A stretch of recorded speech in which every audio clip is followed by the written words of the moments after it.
Hola chicos, teniendo en cuenta lo que trabajamos la clase pasada, que estuvimos viendo el concepto de velocidad promedio o velocidad media y cómo hacíamos para calcular la velocidad instantánea, vamos a continuar trabajando un poquito más para ver cómo hacemos para relacionarlo dentro de análisis matemático.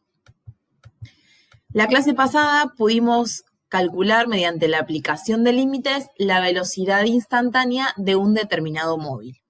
En el problema anterior lo que vimos fue si un móvil cruzaba por un dispositivo a una cierta velocidad y pudimos determinar si tenía o no una multa. Vamos a ver ahora otro ejemplo para seguir trabajando con la velocidad instantánea. El siguiente gráfico representa la distancia d de un auto que transita por una ruta recta a la ciudad desde donde salió en función del tiempo t. El objetivo es hallar la velocidad instantánea del auto en un momento determinado llamado a. Es decir, que esta gráfica representa la trayectoria, ¿sí?, del auto. El momento A es en donde se quiere saber cuál es la velocidad instantánea de ese móvil. El eje horizontal, que es el eje del tiempo, de la variable independiente, y el eje Y es la variable dependiente, que en este caso es la distancia. Bien. En este problema debemos utilizar un razonamiento similar al que implementamos la clase pasada, pero la diferencia es que la clase pasada teníamos la función de la distancia. Sin embargo, ahora lo que conocemos solamente es el gráfico y no la fórmula de la función, que vincula la distancia con el tiempo. Pero lo que sí sabemos es que la velocidad media en un intervalo de tiempo es el cociente o la división entre la variación entre las distancias al punto de partida y la variación del tiempo empleado. Recuerden que en la clase pasada vimos que la velocidad media o la velocidad promedio se calculaba como el cociente entre la distancia final menos la distancia inicial sobre el tiempo final menos el tiempo inicial. Entonces, tenemos el gráfico. Como bien dijimos, la velocidad media en el intervalo lo habíamos trabajado con esta fórmula la semana pasada. Si observamos esta expresión D en función de B sería la distancia final, que sería esta, acá. D en función de A sería la distancia inicial. El punto A sería el tiempo inicial y el punto B sería el tiempo final. Entonces, reemplazando los valores en la fórmula, distancia final menos distancia inicial sobre tiempo final menos tiempo inicial. Entonces, esta sería la fórmula de la velocidad media. Ahora, ¿cómo hacemos para calcular justamente la velocidad instantánea si no conocemos la fórmula, pero sí sabemos la trayectoria? O sea, sí conocemos el gráfico. Lo que vamos a hacer es trazar una recta que pase por los puntos final e inicial, tanto de la distancia como el tiempo. Entonces, si en el gráfico trazamos la recta determinada por los puntos A de A, que sería este, el punto A que corresponde al eje del tiempo y de A que corresponde al eje de la distancia, sería el primer punto.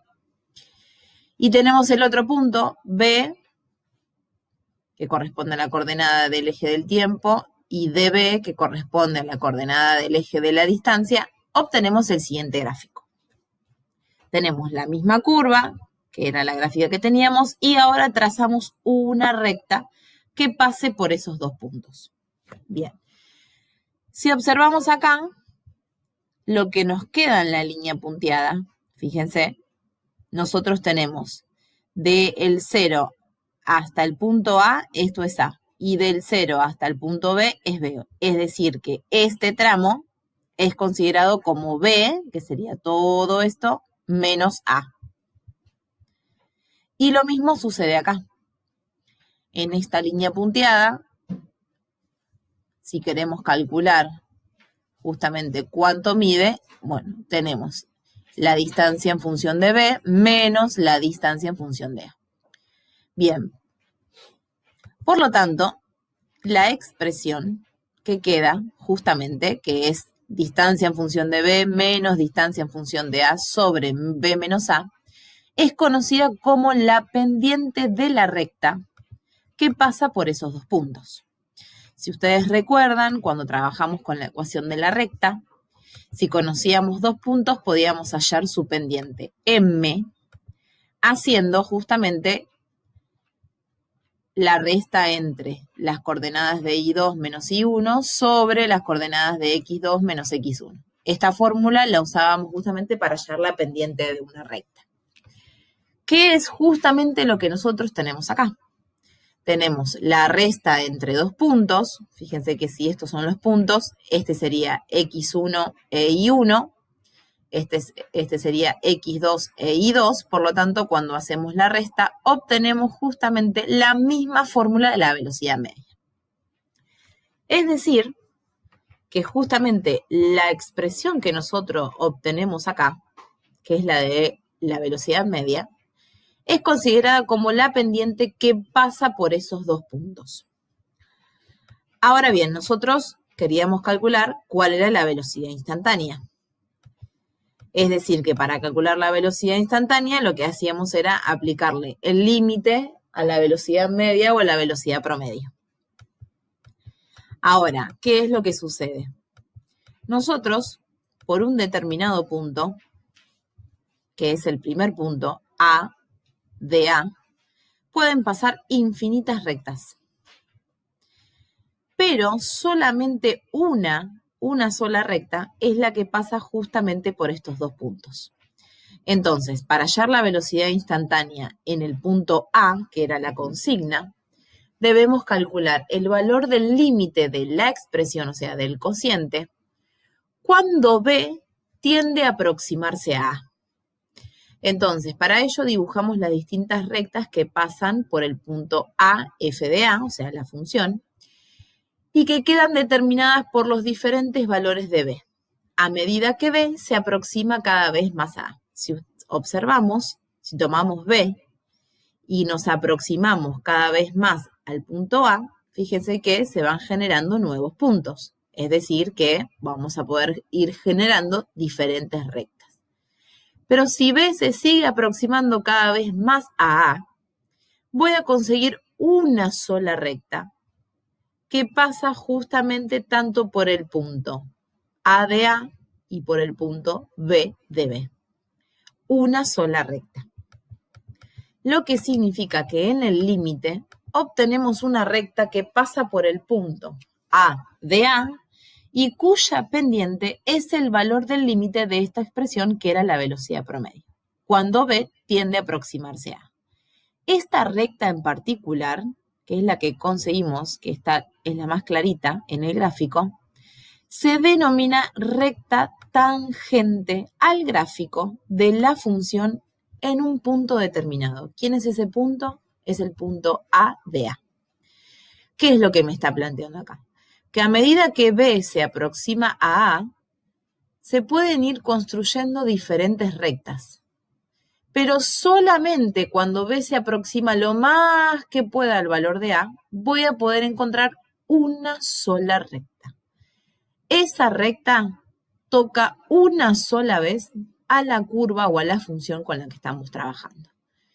Esa recta es conocida como recta tangente a una función que pasa por un determinado punto.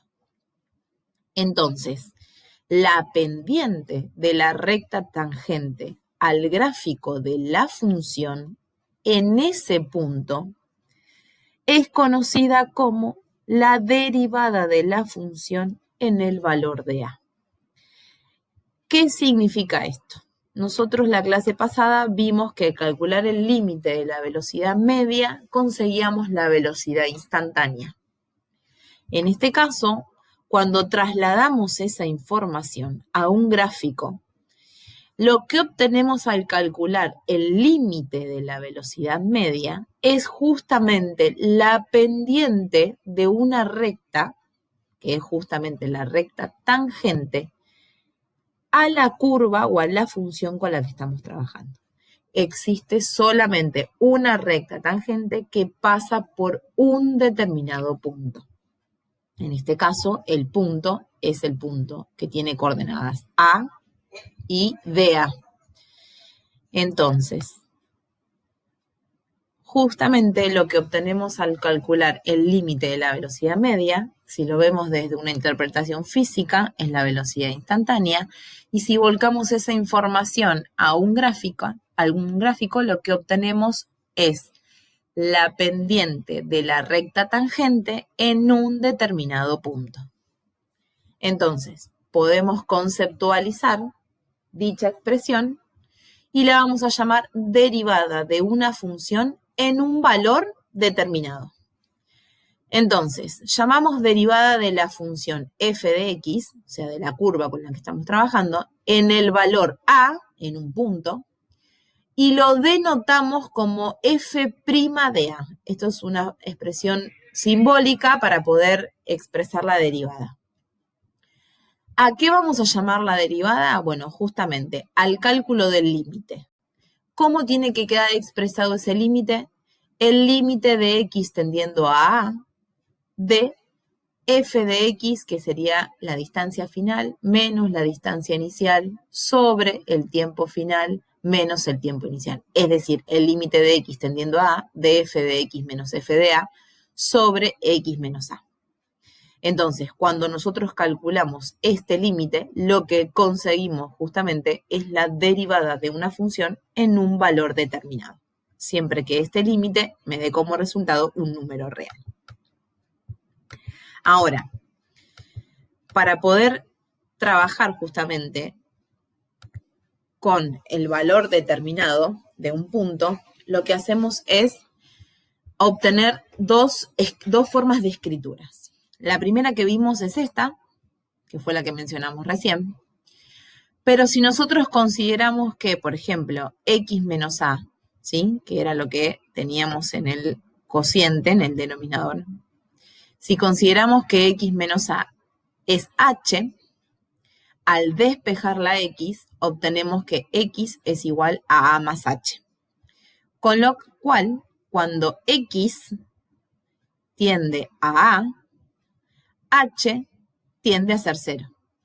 ¿Por qué? Porque justamente si x tiende a menos a, me va a quedar 0.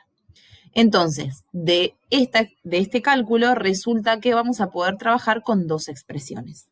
La primera, que es la que mencionamos anteriormente, o esta segunda, que es f' en a, o sea, la derivada, ¿sí?, en un punto a, es igual al límite de h tendiendo a 0, de f de ¿quién? De a más h. ¿Por qué a más h? Pues justamente lo que era x, ahora lo reemplazamos por a más h, menos f de a sobre h. O sea que en vez de poner x menos a, ponemos h, que fue justamente por lo que reemplazamos.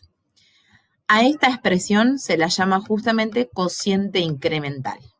Y para calcular la derivada de una función en un valor, es más práctico y recomendable usar la expresión número 2 que la expresión número 1, porque vamos a poder encontrar más fácil el valor del límite.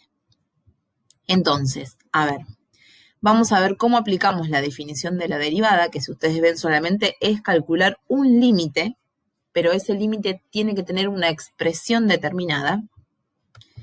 Entonces, vamos a ver cómo aplicamos la definición. Por ejemplo, tenemos calcular la derivada por definición significa que tienen que aplicar el límite. Entonces, queremos hallar la derivada de esta función, f de x igual a 3x al cuadrado, en el punto x igual 2. Es decir, tenemos la función y tenemos el punto por donde queremos encontrar la derivada. O sea, el punto por donde va a pasar justamente. Entonces, ¿qué es lo que hacemos? Bien, tomamos la fórmula. El límite de h tendiendo a 0, esto era f de a más h menos f de a sobre h. Bien, ¿quién es mi a? Ahora es el punto, en este caso es 2. Entonces lo que voy a hacer es reemplazar al valor de a por 2 en la expresión del límite. Por lo tanto me queda f en 2 más h menos f en 2 sobre h. Bien, ¿qué significa f en 2 más h? Que justamente en la función, en donde dice x, voy a reemplazar por 2 más h. Entonces voy a calcular el límite de x de h tendiendo a 0 de 3 por, y en vez de poner x, ponemos 2 más h elevado al cuadrado. Menos f en 2. ¿Qué significa f en 2? Reemplazar al punto 2 en la función. Por eso me queda menos 3 por 2 al cuadrado. Lo que estamos haciendo es aplicar el límite, o sea, la definición según esta función. Entonces, una vez que reemplacé 2 más h en la función y le resté f en 2, o sea, la función evaluada en el punto 2, lo único que me queda es resolver el límite. Bien, acá tenemos 2 más h elevado al cuadrado, por lo tanto, aplicamos un caso de factoreo que es el cuadrado del binomio, en donde cuando resolvemos esto, sería 3 por el primer término elevado al cuadrado, 2 al cuadrado es 4, más el doble producto del primero por el segundo, o sea, 2 por 2 por h, me queda 4h, más el segundo término elevado al cuadrado, que me quedaría h al cuadrado. Si no le sale a aplicar el cuadrado del binomio, tener 2 más h elevado al cuadrado es lo mismo que hacer 2 más h por 2 más h. Y aplicando la propiedad distributiva, obtenemos lo mismo. Menos, resolvemos la cuenta, 3 por 2 al cuadrado me queda 12. Bien, aplicamos la propiedad distributiva, 3 por 4, 12, 3 por 4, 12h, y 3 por h cuadrado me quedan 3h cuadrado. Es decir, que cuando hago 3 por 4, 12, este 12 con este 12 se simplifica, y lo único que me queda como resultado es 3h cuadrado más 12h sobre h. Bien, ahora, trabajando algebraicamente, lo que podemos hacer es, si separamos la h tanto para el primer término como para el segundo, ¿sí? O si sacamos factor común h, vamos a poder simplificar la h del denominador con la h del numerador, y nos queda como resultado 3h más 12. Una vez que simplificamos, lo que hacemos es reemplazar el valor de h en la función. Me queda solamente 12 como resultado. Es decir, ¿qué es este 12? Es la derivada de la función, ¿sí?, que pasa por el punto x igual 2. Es decir, que este 12 es la pendiente de una recta tangente a esta función que pasa justamente por el punto x igual 2. Como les mencioné anteriormente, si observamos que la derivada por definición es simplemente resolver un límite. Nada más que este límite tiene una expresión determinada. Las técnicas estudiadas previamente y los conocimientos algebraicos de los años anteriores son suficientes para poder encontrar las soluciones a los problemas con los que vamos a continuar trabajando. Mientras tanto, lo único que van a tener que hacer es tomar la fórmula de la derivada, que es el límite, ¿sí?, y para hallar la derivada de una función en un determinado punto, van a tener que reemplazar las expresiones en la función y trabajar algebraicamente el límite para poder encontrar el resultado. ¿Quién es ese resultado? Justamente la pendiente de la recta tangente que pasa por el punto 2.